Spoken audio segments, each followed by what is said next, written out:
Selamat pagi Bapak Ibu Saudara, dimanapun Anda berada, bertemu kembali dalam Sapaan Gembala GKI. Perkenalkan, nama saya Christian Dewantara, sekarang sedang berproses masuki masa orientasi di GKI Sarwa Indah Ciputat. Apakah Bapak Ibu Saudara sudah sarapan pagi ini? Apa menunya? Biasanya sarapan itu identik dengan nasi goreng, ada juga nasi kuning, ada juga nasi uduk, atau nasi pecel mungkin kalau di Jawa Timur, ada juga bubur. Nah, kalau bubur kebanyakan di Jawa Barat dan Jakarta ini banyak menjadi menu pagi begitu ya. Bubur pun masih dibagi begitu, ada yang bubur makannya diaduk, ada juga bubur yang makannya tidak diaduk. Nah, tergantung sih mana Bapak Ibu Saudara lebih suka makannya. Kalau saya sendiri lebih suka makan bubur tanpa diaduk. Nah, berbicara dengan bubur, kita mengenal sebuah kalimat demikian, nasi sudah menjadi bubur. Sebuah ungkapan yang ingin menggambarkan kepada kita bahwa ya ketika ada sesuatu yang sudah terjadi, kita tidak bisa mengulanginya. Bisa saja kita menyesal, atau mungkin kita juga mampu menerimanya. Nah, kalau kita merefleksikan kehidupan kita dan melihat ke belakang, kira-kira ada berapa hal yang kita sesali?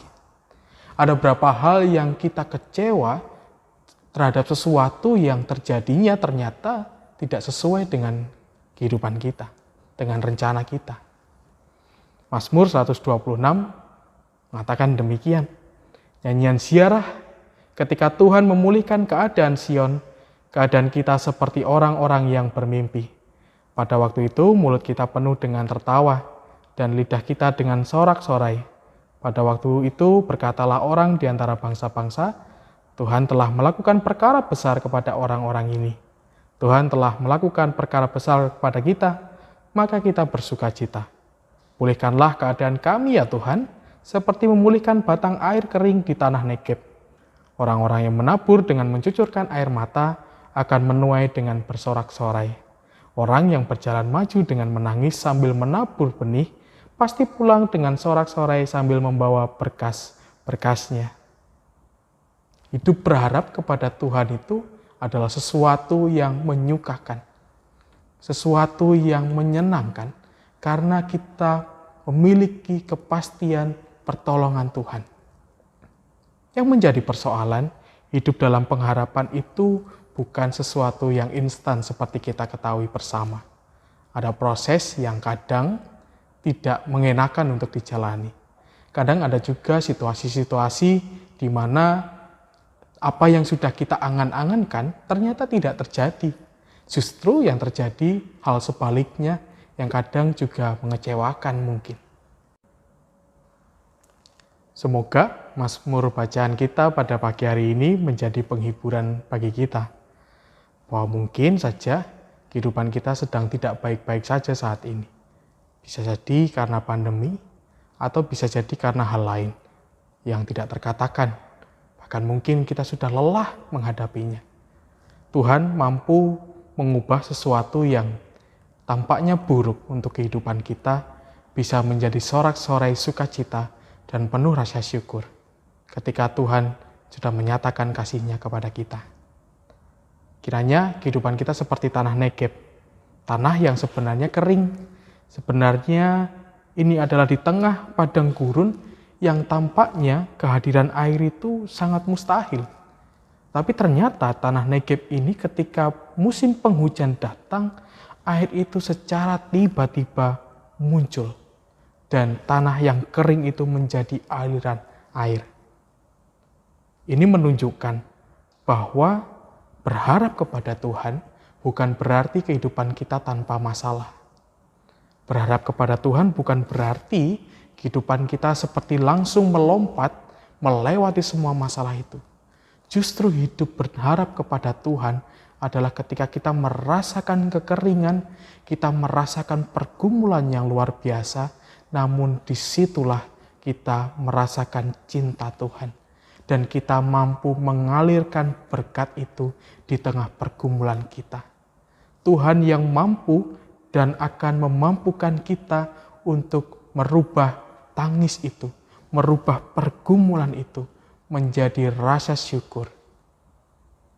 Salah satunya yang harus kita lakukan adalah dengan terus berproses. Kalau Bapak Ibu Saudara sering bersepeda, akhir-akhir ini kan bersepeda menjadi tren begitu ya. Kalau kita melihat, kalau kita bersepeda lalu kita berhenti mengayuh, maka kita tidak akan pernah sampai pada tujuan. Dan biarlah kehidupan kita seperti bersepeda.